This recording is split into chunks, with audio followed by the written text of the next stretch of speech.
You ask Tiger to solve. This deals with linear equations with one unknown. The final result is u equals 5. Let's solve it step by step. Group all u terms on the left side of the equation. Subtract 4u from both sides. Group like terms. Simplify the arithmetic.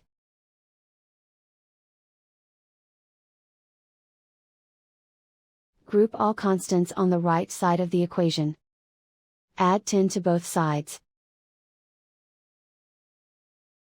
Simplify the arithmetic.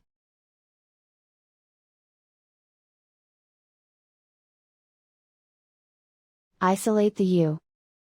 Divide both sides by 2. Simplify the fraction. Find the greatest common factor of the numerator and denominator. Factor out and cancel the greatest common factor.